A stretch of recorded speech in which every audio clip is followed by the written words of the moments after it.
ഇതെന്ത് മുങ്ങയാണ് കൊച്ചു കണ്ടോണ്ടോ ഇങ്ങനത്തെ മുങ്ങനെ? ഇവനെ ഇങ്ങനെ കാട്ടിക്കൊണ്ട് വിടാം. ഇവിടെ കിടന്നാലും ദൂരം അറിയാവാ കാക്ക കൊത്തിക്കൊണ്ട. നമസ്കാരം, സാമ്പിൾസിൻ്റെ പുതിയൊരു വീഡിയോയിലേക്ക് സ്വാഗതം. ഇന്ന് നമുക്കൊരു അതിഥിനെ കിട്ടിയിട്ടുണ്ട്. ഇയാളെ കണ്ടല്ലോ, ഒരു മൂങ്ങയാണ്. നമ്മുടെ നാട്ടിൽ കാണുന്ന ചെറിയ മൂങ്ങയല്ല, ഇതൊരു വലിയ സൈസാണ്. നമ്മൾ ഈ പ്രദേശത്ത് ആദ്യമായിട്ട് കാണുകയാണ്. അപ്പോൾ ഇത് നമ്മുടെ കയ്യിൽ വരാനുള്ള കാരണം ഒരുപാട് കാക്കകൾ വന്ന് ഇവനെ ആക്രമിച്ചു. പകലായതുകൊണ്ട് എനിക്കൊന്നും കണ്ടു കാണാൻ പാടില്ല. അപ്പോൾ കാക്കകൾ വന്ന് ആക്രമിച്ചു. അപ്പോൾ നമ്മുടെ ആദ്യവനെ പിടിക്കാനൊക്കെ പേടിയായിരുന്നു. പക്ഷേ ആൾ നല്ല ടയേർഡാണ്, ശ്വാസം വലിക്കണമൊക്കെ നല്ല ടയേർഡാണ്. കാക്കകൾ നന്ന് ശരിക്ക് ആക്രമിച്ചിട്ടുണ്ട്.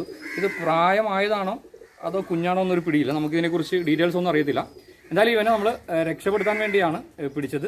അപ്പോൾ ഇത് നമുക്ക് കൂട്ടിലിട്ട് വളർത്താം എന്നൊരു ആഗ്രഹം നമുക്ക് ആർക്കും പാടില്ല. കാരണം ഇതെന്താണ്, ഇതൊക്കെ അങ്ങനെ നമുക്ക് ഇന്ത്യയിൽ കൂട്ടിലിട്ടൊന്നും വളർത്താൻ പറ്റത്തില്ല. പിന്നെ നമ്മൾ കൂട്ടിൽ കാണുന്നത് സൂവിലൊക്കെ പോകുമ്പോൾ തിരുവനന്തപുരത്തൊക്കെ ഇതിൻ്റെ ഇതേപോലത്തെ കിടപ്പുണ്ട്. അപ്പോൾ നമുക്ക് ആർക്കും ഇതിനെ വളർത്താനുള്ള അധികാരമില്ല, അവകാശമില്ല. എങ്ങനെ ഇവനെ പിടിച്ച് കൂട്ടിലിട്ട് കഴിഞ്ഞാൽ നമ്മളെയും കൊണ്ട് പോലീസ് പോകും. അതാണ് ഇവരുടെ പ്രത്യേകത. അപ്പോൾ നമുക്ക് ഇതിനെ എന്ത് ചെയ്യാൻ പറ്റും, ഫോറസ്റ്റുകാരെ വിളിച്ചിട്ടുണ്ട്, അവർ വരും. അവർ വരുന്നവരെ തൽക്കാലം ഒരു ചെറിയ കൂടുണ്ട്, അവിടെ നമുക്കിടാം. അപ്പോൾ ഇതിനെക്കുറിച്ചുള്ള ഡീറ്റെയിൽസ്, ഇതിൻ്റെ പേര്, കാര്യങ്ങളൊക്കെ പുറകെ ഞാൻ പറഞ്ഞുതരാം. എന്തായാലും നമുക്ക് ഇവനെ തൽക്കാലം കൂട്ടിലേക്കിടാം. ഇവൻ നമ്മുടെ കയ്യിലിരുന്നത് പോലെയല്ല, കൂട്ടിലിട്ടപ്പോഴാണ് ഇതിൻ്റെ ഒരു വലിപ്പവും ഭംഗിയും കൂടുതലായിട്ട് മനസ്സിലായത്. കാക്കകൾ ആക്രമിക്കുന്നതിലേക്ക് രക്ഷപ്പെടുത്താൻ ശ്രമിച്ചപ്പോൾ ഇതിൻ്റെ വലിപ്പത്തെക്കുറിച്ചോ ഇതിൻ്റെ ഭംഗിയെക്കുറിച്ചോ ഒന്നും നമ്മൾ ശ്രദ്ധിച്ചില്ല. കൂട്ടിലിട്ടപ്പോഴാണ് ആളെ മനസ്സിലായത്. ആളാരാണ്? വെള്ളിമൂങ്ങ. വെള്ളിമൂങ്ങ എന്ന് പറയുമ്പോൾ നമ്മുടെ മനസ്സിലേക്ക് ഓടിയെത്തുന്നത് ബിജുമേനോൻ നായകനായ മലയാളത്തിലെ സൂപ്പർ ഹിറ്റ് സിനിമ വെള്ളിമൂങ്ങയാണ്. വെള്ളിമൂങ്ങ എന്ന സിനിമ ഹിറ്റാകാനുള്ള കാരണം തന്നെ ഈ വെള്ളിമൂങ്ങ എന്ന പേരിട്ടതാണെന്ന് വിശ്വസിക്കുന്നവരുണ്ട്. അങ്ങനെ ഒരുപാട് അന്ധവിശ്വാസങ്ങൾ തലയിൽ അടിച്ചേൽപ്പിക്കപ്പെട്ട സുന്ദരനോ സുന്ദരിയായ ഈ ഉണ്ടക്കണ്ണനാണ് നമ്മുടെ ഈ കൂട്ടിക്കിടക്കുന്നത്. ഭാഗ്യങ്ങൾ കൊണ്ടുവരുന്ന, അല്ലെങ്കിൽ ഒരുപാട് ഭാഗ്യങ്ങൾ മനുഷ്യർക്ക് നൽകുന്ന ഒരു ജീവി എന്നൊരു വിശ്വാസവുമുണ്ട്, അന്ധവിശ്വാസവുമുണ്ട്. അങ്ങനെ ഭാഗ്യങ്ങളുടെ ജീവി എന്നറിയപ്പെടുന്ന നിർഭാഗ്യവനായ ഒരു ജീവിയാണ് വെള്ളിമൂങ്ങ. ഈ ഒരുപാട് അന്ധവിശ്വാസങ്ങൾ തലയിൽ അടിച്ചേൽപ്പിക്കപ്പെട്ടത് കൊണ്ട് തന്നെ മനുഷ്യരാൽ വേട്ടയാടപ്പെട്ട് ഇന്ന് ഭൂമുഖത്ത് വളരെ എണ്ണം കുറഞ്ഞുകൊണ്ടിരിക്കുന്ന ഒരു ജീവിവർഗമാണ് വെള്ളിമൂങ്ങ. ഇന്ത്യയിലെ 1972 വന്യജീവി സംരക്ഷണ നിയമത്തിൽ അതിൻ്റെ ലിസ്റ്റിൽ പെടുത്തിയിരിക്കുകയാണ് വെള്ളിമൂങ്ങയെ. അതുകൊണ്ട് തന്നെ ഇതിനെ വേട്ടയാടുന്നതും വളർത്തുന്നതും വിൽക്കുന്നതും ഇതിനെ കൊല്ലുന്നതും ഭക്ഷിക്കുന്നതും അതേപോലെ ഇതിൻ്റെ അവശിഷ്ടങ്ങൾ പോലും കൈവശം വെക്കുന്നത് നിയമപ്രകാരം വളരെ വലിയ കുറ്റകൃത്യമാണ്. അതുകൊണ്ട് തന്നെ ഇതിനെ കിട്ടിയപ്പോൾ തന്നെ നമ്മൾ ഫോറസ്റ്റ് ഡിപ്പാർട്ട്മെൻറ്റിൽ വിളിച്ച് കാര്യം പറഞ്ഞിട്ടുണ്ട്. ഇങ്ങനെ കാക്കകളാൽ ആക്രമിക്കപ്പെട്ട ഒരു മൂങ്ങയെ നമ്മുടെ കയ്യിൽ കിട്ടിയിട്ടുണ്ട്. താൽക്കാലിക സംരക്ഷണം എന്ന രീതിയിൽ നമ്മളൊരു കൂട്ടിലിട്ടിരിക്കുകയാണ്.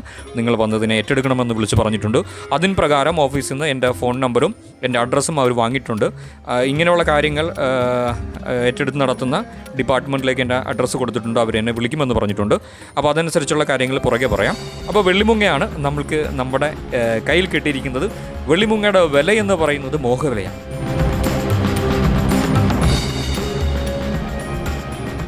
കാരണം നേരത്തെ പറഞ്ഞ ഒരുപാട് അന്ധവിശ്വാസങ്ങൾ തലയിൽ ഉള്ളത് കൊണ്ട് തന്നെ ഇതിന് ദുർമന്ത്രവാദികളും അതുപോലെ തന്നെ അന്ധവിശ്വാസികളും ഒരുപാട് ആവശ്യക്കാരുള്ള ഒരു ജീവിയാണ് വെള്ളിമൂങ്ങ. നമ്മൾക്കറിയാം, പത്രമാധ്യമങ്ങളിലൂടെ ഒരുപാട് കള്ളക്കടത്തുകാരെ പിടിക്കുന്ന കൂട്ടത്തിൽ വെള്ളിമൂങ്ങയുടെ പേരും വരാറുണ്ട്. വെള്ളിമൂങ്ങയെ കടത്താൻ ശ്രമിച്ചവരെ പിടിച്ചു എന്നുള്ള വാർത്തകൾ കിട്ടാറുണ്ട്. ഇവരുടെ ഭക്ഷണ രീതി എന്തൊക്കെയാണെന്ന് നോക്കാം. ഇവർ പ്രധാനമായിട്ട് ഇരപിടിക്കുന്നത് രാത്രികാലങ്ങളിലാണ്. പ്രത്യേകിച്ച് രാത്രിയാണ് ഇവർക്ക് കാഴ്ചശക്തിയുള്ള, നല്ല കാഴ്ചശക്തിയാണ്. അതേപോലെ അസാമാന്യ കേൾവിശക്തിയുമുണ്ട്. കേൾവിശക്തി അനുസരിച്ച് ഇരയുടെ രൂപവും വലുപ്പവും അനുസരിച്ച് ഇവ വേട്ടയാടി പിടിക്കുകയാണ്. പ്രധാനമായിട്ട് എലി, ഓന്ത് അങ്ങനെയുള്ള ജീവികളെയാണ് ഇവർ ഭക്ഷണമാക്കുന്നത്. ഇനി തൂവലുള്ള ജീവികളൊക്കെ ആണെങ്കിൽ ഭക്ഷിച്ചിട്ട് അതിൻ്റെ തൂവൽ ദഹിക്കാത്ത സാധനങ്ങളൊക്കെ ഛർദ്ദിച്ച് പുറത്തേക്ക് കളയുന്ന ഒരു സ്വഭാവം ഈ വെള്ളിമൂങ്ങയ്ക്കുണ്ട്. അപ്പോൾ അതൊക്കെയാണ് ഇതിൻ്റെ ഭക്ഷണ രീതികൾ. അടുത്തത് ഇവരുടെ പ്രജനനമാണ്. ഏകദേശം 3 മുതൽ 8 മുട്ട വരെ ഇടാറ് പതിവ്. ചിലപ്പോൾ 12 അതിൽ കൂടുതൽ മുട്ട ഇടാറും ഉണ്ട് എന്നിങ്ങനെ നമുക്ക് അന്വേഷിക്കുമ്പോൾ മനസ്സിലാക്കാൻ കഴിഞ്ഞു. ഏകദേശം 29 മുതൽ 34 ദിവസം വരെ അടയിരുന്നാലാണ് ഇവരുടെ മുട്ട വിരിയുന്നത്. അതേപോലെ വർഷത്തിൽ 3-4 തവണ മുട്ടയിടാറുമുണ്ട്. അതാണ് ഇവരുടെ പ്രജനന രീതി. നമ്മൾ ആദ്യം പറഞ്ഞ പോലെ ഇവരൊരു വന്യജീവി ആണെങ്കിലും ഇപ്പോൾ നാട്ടിൻ പ്രദേശങ്ങളും ഗ്രാമങ്ങളും ഇവയെ കണ്ടുവരുന്നുണ്ട്. ഇവർ സാധാരണ കൂട് കൂട്ടുന്നത് മരപ്പൊത്തുകൾ, ഇരുളടഞ്ഞ ഗുഹകൾ പോലുള്ള സ്ഥലങ്ങൾ, അതുപോലെ തന്നെ ഇരുണ്ട മൂലകൾ, വലിയ കെട്ടിടങ്ങളുടെ, ആളൊഴിഞ്ഞ കെട്ടിടങ്ങൾ, ഇരുണ്ട മൂലകൾ തുടങ്ങിയവിടെയാണ് കൂട് കൂട്ടി മുട്ടയിട്ട് കുഞ്ഞുങ്ങളേക്ക് വിരിച്ചെടുക്കുന്നത്. ഇതൊക്കെയാണ് ഇവരുടെ പ്രത്യേകതകൾ. വെള്ളിമൂങ്ങായി ബന്ധപ്പെട്ട് മറ്റൊരു അന്ധവിശ്വാസം, വെള്ളിമൂങ്ങയെ വീട്ടിൽ വളർത്തി കഴിഞ്ഞാൽ സാമ്പത്തികമായി ഒരുപാട് ഉയർച്ച ഉണ്ടാകും എന്നൊരു വിശ്വാസമുണ്ട്. അത് കാരണം ഗൾഫ് രാജ്യങ്ങളിൽ വെള്ളിമൂങ്ങയ്ക്ക് നല്ല ഡിമാൻഡാണ്. ഭയങ്കര വില കൊടുത്ത് അറബികൾ വാങ്ങിച്ച് വീടുകളിൽ വളർത്താറുണ്ട്. പക്ഷേ അതൊക്കെ നിയമപരമായിട്ട് ഒരുപാട് പ്രശ്നങ്ങളാണ്. എന്തായാലും നമ്മൾ ഫോറസ്റ്റ് ഡിപ്പാർട്ട്മെൻറ്റിൽ അറിയിച്ചതനുസരിച്ച് വൈൽഡ് ആനിമൽസ് റെസ്ക്യൂ ടീമിൽ നിന്നും നമ്മളെ വിളിച്ചിരുന്നു. അപ്പോൾ അവർ നൽകിയ നിർദ്ദേശം, അതിനോടൊപ്പം തന്നെ ഒരു അറിവ് കൂടെ അവർ നൽകിയത്, ഈ വെള്ളിമൂങ്ങ തൻ്റെ ജീവിത ചക്രത്തിൽ ഒരേ ഒരു ഇണയോട് കൂടെ മാത്രമേ ജീവിക്കത്തുള്ളൂ. ഒരു ഇണയിൽ നിന്നും ഒരാൾ പിരിഞ്ഞു പോയി കഴിഞ്ഞാൽ, അല്ലെങ്കിൽ മരിച്ചു പോയി കഴിഞ്ഞാൽ അത് പിന്നീട് ഉള്ള ജീവിതം ഒറ്റയ്ക്കാണ് ജീവിക്കുന്നത്. മറ്റൊരു ഇണയെ തേടി പോകുന്ന ഒരു സ്വഭാവമില്ല. അതുകൊണ്ട് തന്നെ ഈ വെള്ളിമൂങ്ങ ഒറ്റയ്ക്ക് കാണപ്പെടാറ് ഇല്ല. അപ്പോൾ ഒരു ഫാമിലി ആയിട്ട് വരാനാണ് സാധ്യത. അപ്പോൾ അവർ നൽകിയ നിർദ്ദേശം, നമ്മളുടെ ഈ പ്രദേശത്ത് വെള്ളിമൂങ്ങ അവരൊരു ഫാമിലി ആയിട്ട് ജീവിക്കുന്നുണ്ടാകാം എന്നാണ് അവർ നൽകിയ ഒരു അറിവ്. അതേപോലെ തന്നെ അദ്ദേഹം എന്നെ വിളിച്ച ഓഫീസർ പറഞ്ഞത്, നമുക്ക് ചെയ്യാൻ പറ്റുന്നത് അവരിപ്പോൾ ഈ വെള്ളിമൂങ്ങയെ കൊണ്ടുപോകത്തില്ല, കൊണ്ടുപോയി വേറെ ഒരു ഫോറസ്റ്റിലേക്ക് ഇട്ട് കഴിഞ്ഞാൽ അവിടെ ഇത് ഒറ്റപ്പെട്ടു പോകാനുള്ള സാധ്യതയുണ്ട്. അതുപോലെ തന്നെ ഇതുമായിട്ട് ബന്ധപ്പെട്ട ഫാമിലി ഇവിടെയും ഒറ്റപ്പെട്ടു പോകാനുള്ള സാധ്യത ഉള്ളതുകൊണ്ട് എവിടെയാണ് വെള്ളിമൂങ്ങയെ കിട്ടുന്നത് ആ ഒരു പ്രദേശത്ത് തന്നെ അതിനെ സ്വതന്ത്രമാക്കി വിടുകയാണ് ചെയ്യുന്നത്. പക്ഷേ അപ്പോൾ അദ്ദേഹം പറഞ്ഞത്, പകൽ ഇതിനെ തുറന്നു വിട്ടിട്ട് കാര്യമില്ല, തുറന്നു വിടുകയാണെങ്കിൽ വീണ്ടും നമ്മൾ രക്ഷപ്പെടുത്തിയ ഒരു അപകട സാഹചര്യത്തിലേക്ക് തുറന്നു വിട്ടിട്ട് കാര്യമില്ല, രാത്രിയായതിനു ശേഷം ഇതിനെ തുറന്നു വിടുക. അപ്പോൾ ഇതിന് കാഴ്ചശക്തി ഉണ്ടാകും. അപ്പോൾ അതിൻ്റെ ഇണയെ അല്ലെങ്കിൽ അതിൻ്റെ ഫാമിലി തേടി അത് പോയിക്കൊള്ളും. അപ്പോൾ രാത്രിയാകുമ്പോൾ തുറന്നു വിടാനായിട്ടാണ് നമുക്ക് നൽകിയ ഒരു നിർദ്ദേശം. അതനുസരിച്ച് രാത്രിയാകാൻ വേണ്ടി കാത്തിരുന്നു. ഇതിനെ കൂട്ടിയിട്ട സമയത്ത് ഒരുപാട് കാക്കകളും വേറെ പക്ഷികളൊക്കെ വന്നിട്ട് ഭയങ്കര പ്രശ്നമായിരുന്നു ഈ കൂടിൻ്റെ ചുറ്റിനും.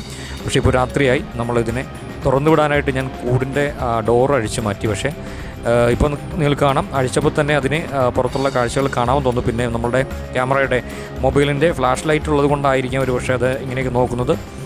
ഇരുട്ടുള്ള വശത്തേക്ക് നോക്കിയിട്ട് അത് കാഴ്ചയുള്ള കാണുന്ന ഒരു പ്രതീതി നമുക്ക് മനസ്സിലാകുന്നുണ്ട്. എന്തായാലും ഇതിനെ ഇങ്ങനെ നിർത്തിയിട്ട് കൂട് തുറന്ന് ഈ മൊബൈൽ വെളിച്ചം കാണിച്ചുകൊണ്ടായിരിക്കാം ഇത് അനങ്ങാൻ നിൽക്കുന്നത്. എന്തായാലും നമുക്കിതിനെ പുറത്തേക്കെടുത്ത് പുറത്ത് ഒന്ന് വെച്ച് നോക്കാം. അപ്പോൾ ഇത് പറന്നു പോകുമോ എങ്ങനെയാണ് നോക്കാം. പറന്നു പോകണമേ എന്നാണ് നമ്മളുടെ ഒരു ആഗ്രഹം. പറന്നു പോയില്ലെങ്കിൽ നാളെ വീണ്ടും അവരെ വിളിച്ചേൽപ്പിക്കേണ്ടി വരും. എന്തായാലും നമുക്കിത് പുറത്ത് കൊണ്ടുപോയി വെച്ച് നോക്കാം. നമ്മൾ പകൽ പിടിച്ചപ്പോഴുള്ള ഒരു അനുഭവമല്ല ഇപ്പോൾ. പകൽ അവൻ ശാന്തനായിരുന്നെങ്കിൽ ഇപ്പോൾ നല്ല എനർജറ്റിക്കാണ്. രാത്രിയിൽ ഇത് അവൻ്റെ സമയമാണ്. അതുകൊണ്ട് തന്നെ ഭയങ്കര ശക്തിയാണ്, പിടിക്കാനായിട്ട് ഭയങ്കര പാടായിരുന്നു. എന്തായാലും അവൻ്റെ ചിറകിൽ പിടിച്ചു. ഇവിടെ നമുക്ക് വെച്ചൊന്ന് വീഡിയോ എടുക്കാമെന്നുള്ള പ്ലാനായിരുന്നു. പക്ഷേ നമ്മൾ വെച്ച് ആ നിമിഷം തന്നെ അവൻ പറന്ന് അവൻ്റെ ഇരുട്ടിൻ്റെ ലോകത്തേക്ക് മറഞ്ഞുപോയി. ഇനി നമുക്ക് അവനെ കാണാൻ പറ്റുമോ എന്നറിയത്തില്ല. എന്തായാലും അത് രക്ഷപ്പെട്ടു. ഈ ഒരു മനോഹര ജീവിയെ ഈ ഭൂമിയിൽ അവൻ്റെ അടുത്ത തലമുറയ്ക്കൂടെ ഒപ്പം ജീവിക്കാനുള്ള ഭാഗ്യമുണ്ടാവട്ടെ എന്ന് ആഗ്രഹിക്കുന്നു. എന്തായാലും ഇതുപോലുള്ള ജീവികൾ നമ്മളുടെ കണ്ണിൽപ്പെട്ട് കഴിഞ്ഞാൽ അവരെ രക്ഷിക്കേണ്ടത് മനുഷ്യരായ നമ്മളുടെ ഉത്തരവാദിത്തമാണ്. മാംസബുക്കായ ഈ പക്ഷിയുടെ ഭയപ്പെടുത്തുന്ന ശബ്ദവും പതുങ്ങിയിരുന്ന് ഇര തേടുന്ന കൗശലവും വിചിത്രമായ ഭയപ്പെടുത്തുന്ന സൗന്ദര്യവും ഒക്കെ ആവാം വെള്ളിമൂങ്ങയ്ക്ക് ദിവ്യത്വ പരിവേഷം നൽകുന്നത്. വെള്ളിമൂങ്ങയിൽ ആകൃഷ്ടരായി ധനനഷ്ടവും മാനനഷ്ടവും നിയമപ്രശ്നങ്ങളും വരുത്തുന്നത് ഒഴിവാക്കുക. വെള്ളിമൂങ്ങയുടെ വന്യസൗന്ദര്യം ആവോളം ആസ്വദിക്കുക. വെള്ളാരം കണ്ടുള്ള വെള്ളിമൂങ്ങയ്ക്ക് വംശനാശം വരാതെ സൂക്ഷിക്കുക. വരും തലമുറകളും അവയെ കണ്ട് ആസ്വദിക്കട്ടെ. മറ്റൊരു വീഡിയോയുമായി വീണ്ടും കാണാം. Thank you.